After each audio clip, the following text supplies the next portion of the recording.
Out here in the Caribbean, a war doesn't always start with a missile. Sometimes it starts with a spotlight, cutting across black water. Because on the ocean at night, visibility is power. A merchant ship pushes forward on a steady heading. Big hull, slow turns, no quick exits.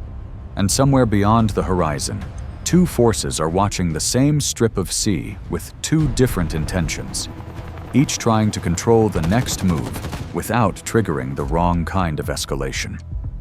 This is a pressure zone, US-Venezuela tension that doesn't need trenches to feel dangerous. It lives in corridors, routes, and the moments when routine transit turns into a test of authority. Out here, the battlefield is distance, and the weapon is momentum. The first warning is never a headline. It's a pattern. A radar contact that doesn't behave like normal traffic. A return that holds the wrong angle. A second contact that mirrors it. Then a third, closing just a little too confidently, just a little too fast. You don't need to read a flag to feel the temperature rise. The geometry tells you. Now the math changes. At sea, distance is safety. And when distance collapses, everything becomes a decision. Because one hard turn can look like evasion, one speed change can look like a run, and one misunderstood warning can turn a tense encounter into a crisis. That's why modern navies don't win by firing first. They win by controlling the encounter. They control what can be seen, what can be approached, what can be denied. They shape the scene so the safest option becomes the only option, and they do it under rules of engagement, ROE, where every step matters, and every action has to be justified, recorded, and proportional. Identify, hail, warn, disrupt, interdict, outcome. So tonight, we're not doing politics. We're decoding the mechanics, how a modern naval force takes a situation that could spiral and forces it back into order.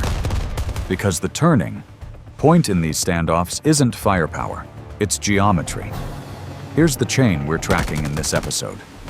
Detect, track, warn, disrupt, interdict, outcome.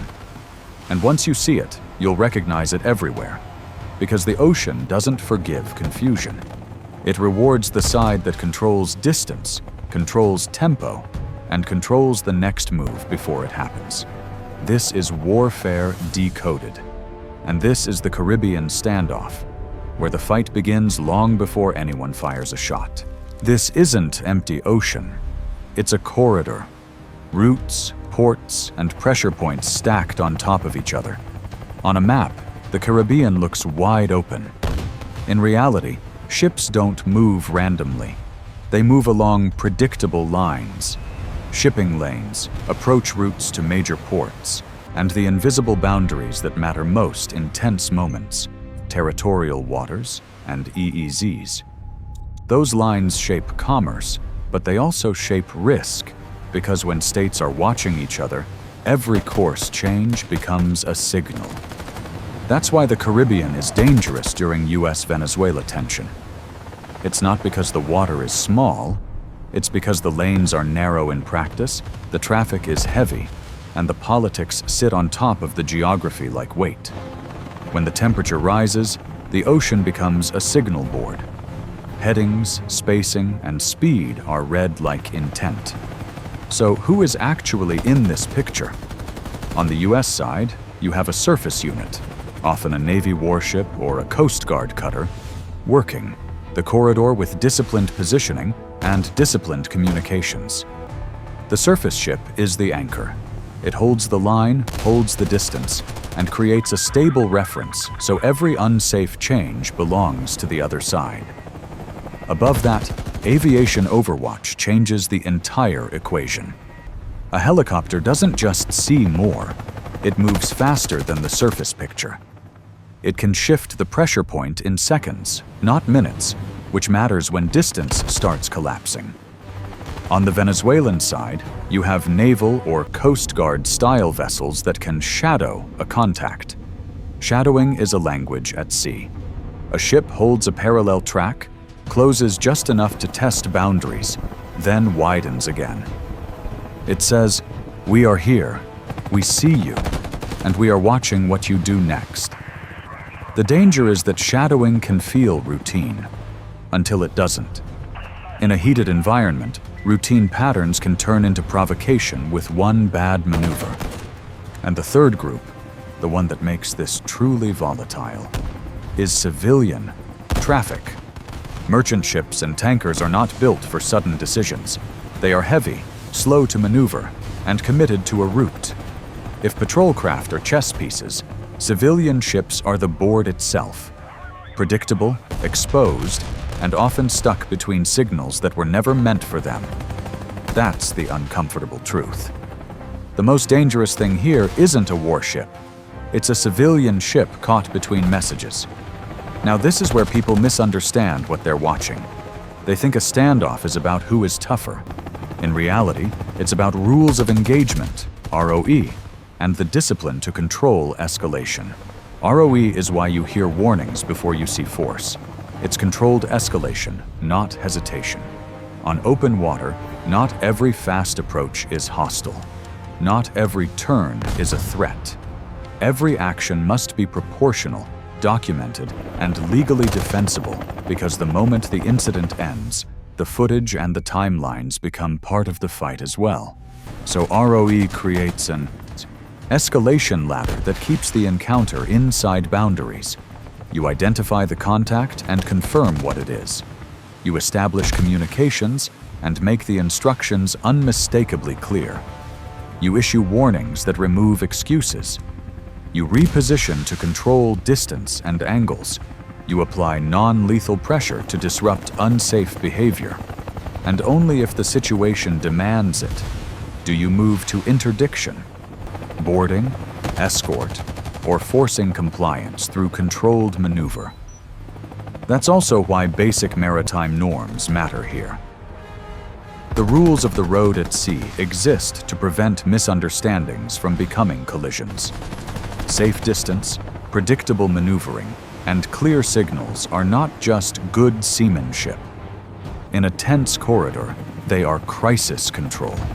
The side that stays disciplined forces the other side to carry the risk of escalation.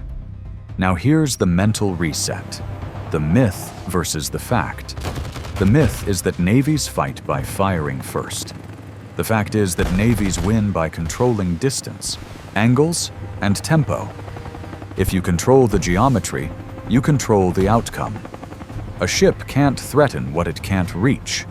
A vessel can't intimidate if it can't close safely. And a standoff can't spiral if one side denies the other a clean path to make it worse. That's what show of force really is. Shaping the geometry until the safest move becomes the only move.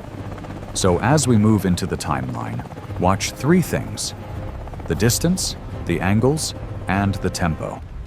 Because the chain is about to run in real time. Detection creates awareness. Tracking turns a contact into intent. Warnings remove ambiguity.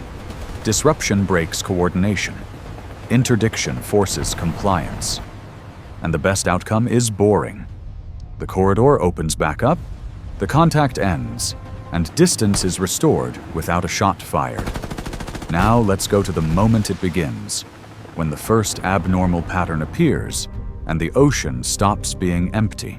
It begins with detection, because in a modern standoff, the first weapon is awareness. On radar, the surface picture looks clean at first. Merchant traffic moving in predictable lines, speed steady, spacing normal. Then a return appears where it shouldn't. A surface track that holds an odd angle to the lane, no longer crossing like routine traffic, but sliding along the corridor as if it's matching it. Seconds later, another return blooms. Then another. This isn't one ship passing by. This is a tension. Multiple contacts shaping a pattern, not a coincidence. Now the optics come up. Electro-optical and infrared sensors scan the waterline. You don't see a flag yet. You see wake lines, thin white scratches on black water, pointing toward the corridor like arrows. This is the moment the watch team does the most important job in the entire chain. They classify behavior. Because a ship is not dangerous because of what it is. It's dangerous because of what it's about to do. The US unit holds steady, not rushing, not flinching, holding speed and heading so every change belongs to the other side. That's the first silent move in the chess game. If you stay predictable, you force the other side to reveal intent through maneuver. Now the approach geometry begins, and from above it's simple. 2 pressure lines. One Venezuelan vessel stays wide and parallel, pinning the flank. Close enough to be seen, far enough to avoid a reckless close-in. The second angles toward the forward quarter, testing the bow line. It's not a collision course, it's posture, a question asked with steel. And somewhere in the middle is the civilian ship, the worst place to be when signals start flying. Merchant ships can't pivot like patrol craft. If they turn hard, they risk losing control. If they slow, they become easier to surround. If they keep moving, they may sail straight into a pressure trap. This is the moment when the bridge crew's job stops being navigation and becomes risk management. You hear it in the radio traffic, calls that go unanswered or answered in a way that resolves nothing. You see it in the micro changes, a navigation light line that shifts, a wake that thickens, a bow that points just a few degrees more toward you. Now the escalation ladder starts, because rules of engagement demand clarity. First comes hailing. Calm, repeated calls on maritime channels, identification requests, clear instructions that sound boring on purpose. Boring language is a tool. It keeps the interaction inside the law and outside emotion. Then come visible warnings. Searchlights cut through haze. A beam sweeps the sea. Then locks. The point is not drama. The point is documentation. Light says your position is known, your behavior is recorded, and your next move will have consequences. The Venezuelan vessels continue to shadow. One widens, then closes again. The other holds the forward quarter. The geometry is trying to force one reaction. Change your course. If the US ship turns away, it looks like it yielded. If it turns in, it risks a dangerous close approach. If it stays steady, it signals confidence, but it also accepts the pressure. This is where a standoff becomes a decision chain in seconds. And now we reach the first big decision, on the civilian bridge.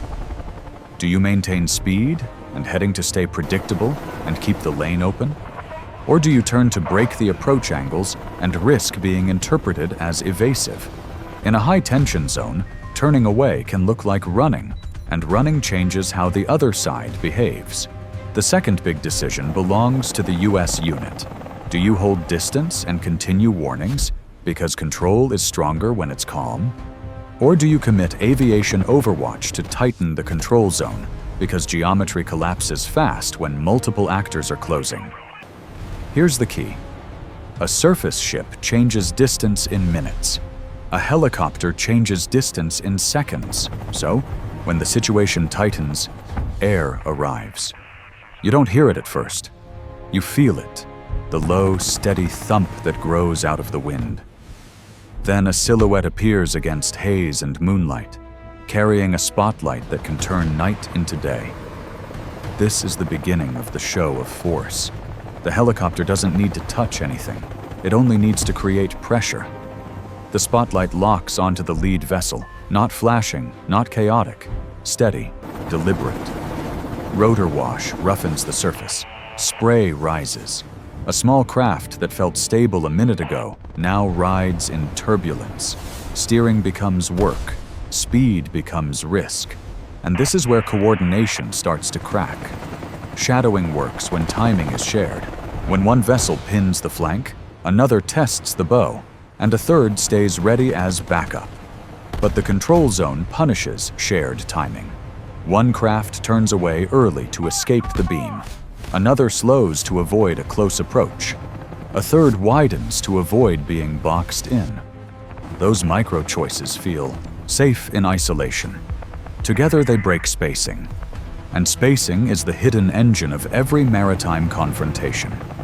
If spacing stays clean, the group stays confident.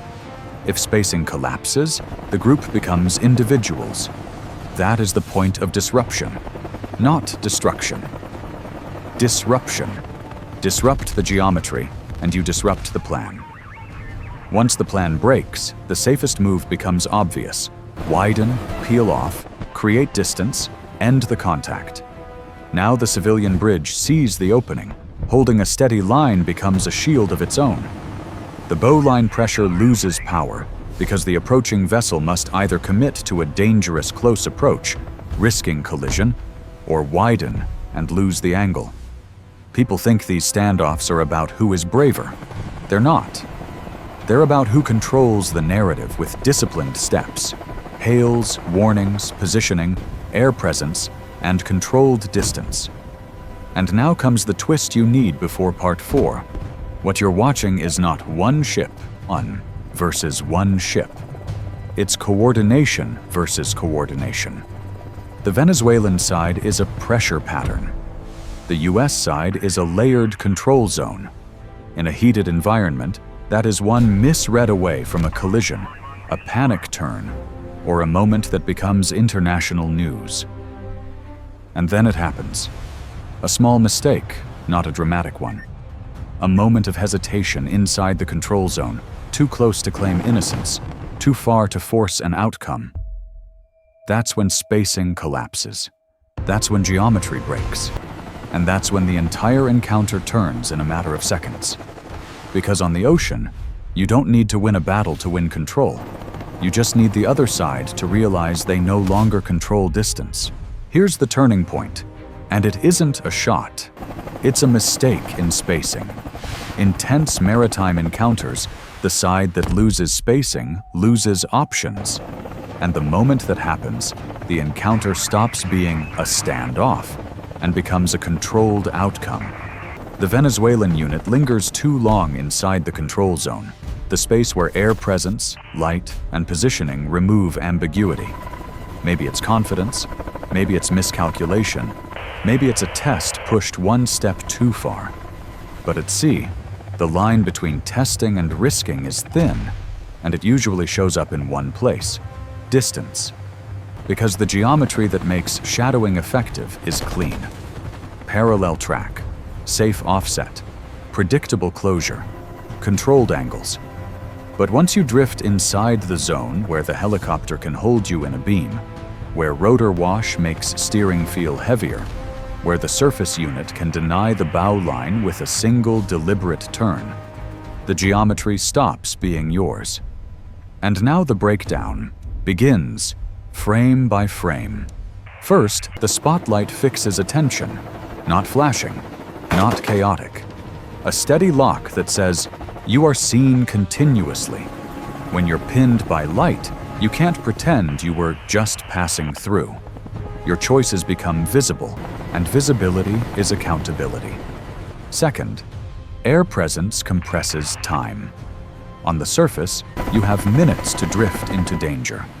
Under a helicopter, you have seconds. The aircraft can reposition instantly to stay on the threatening angle, which means every attempt to creep closer becomes work. The ocean feels smaller because the sky is controlling it. Third, the surface ship holds the denial line. It doesn't chase, it blocks. It chooses an angle that denies the clean approach to the civilian vessel and denies the clean close in to itself. It keeps a distance that is safe, legal, and defensible, while still making the other side feel the wall. Fourth, the pressure becomes non-lethal, but unmistakable. Communications stay steady. Warnings stay clear. Maneuvering stays disciplined. It's the opposite of panic. And that matters because panic invites chaos. Discipline invites compliance. Now watch what happens to spacing. One craft widens early to escape the beam. Another slows to avoid a close approach.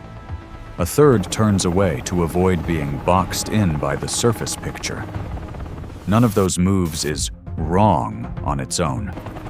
Together, they are fatal to coordination, because once the spacing collapses, the group becomes individuals, and individuals can be controlled. This is the moment the standoff flips. The Venezuelan side is no longer testing the corridor. It's reacting inside it. The civilian ship is no longer trapped between signals. It sees a lane opening, and the US side is no longer trying to guess intent. It's shaping intent by removing options. That is what show of force actually means in modern naval operations. It doesn't mean reckless aggression. It means controlled dominance that makes the safest decision obvious. Now the outcome begins to right itself. The contacts peel off, the angles open, the distance grows. The civilian ship maintains course and speed because a steady ship is hard to misread and harder to legally justify aggressive action against. The corridor starts to look normal again, not because the tension disappeared, but because the geometry has been restored. And that's the key point. The goal isn't humiliation. The goal isn't destruction. The goal is an end state you can defend. Distance restored. Contact ended. No shots fired. No collision. No uncontrolled escalation. But the most important part of this episode is not what happened. It's why it worked. So here are 3 tactical takeaways: short, repeatable, and universal. First, early detection wins half the fight. The outcome is decided long before any close approach. It's decided when the first abnormal pattern is noticed, classified, and tracked early enough that commanders still have options. If you detect late, you're forced to react fast. If you detect early, you can control the pace. Second, the escalation ladder beats panic. Identify, communicate, warn, disrupt, interdict. That ladder turns a high-emotion moment into a structured process. It keeps the interaction inside rules and inside discipline. It also creates a record, because in modern confrontations, what you can prove matters almost as much as what you can do. Third, show of force breaks coordination faster than firepower. Light, air presence, and deliberate positioning don't just intimidate. They disrupt timing. They disrupt angles. They disrupt spacing. And once spacing breaks, the other side cannot maintain pressure without taking unacceptable risk. That's why the encounter ends without a firefight. The geometry collapses first. Now step back and look at what this means for the wider US-Venezuela environment. When tensions are high, the ocean becomes a stage where messages are sent in steel and distance. Maritime actions, shadowing, intercepts, corridor pressure, can happen quickly, and the margin for error is thin. One aggressive turn, one misread hail, one panicked maneuver near a civilian ship, and the story changes in seconds. That's why these situations are so dangerous, and why they are also so predictable once you understand the chain. So next time, we're going deeper, because conditions won't always be this clean. Next time, night-only contact, heavier seas, tighter traffic, and less time to decide. The same corridor, but with more noise, more uncertainty, and a higher chance of miscalculation. If you want the next breakdown, subscribe. This is Warfare Decoded, and this is where it breaks, when geometry turns pressure into control.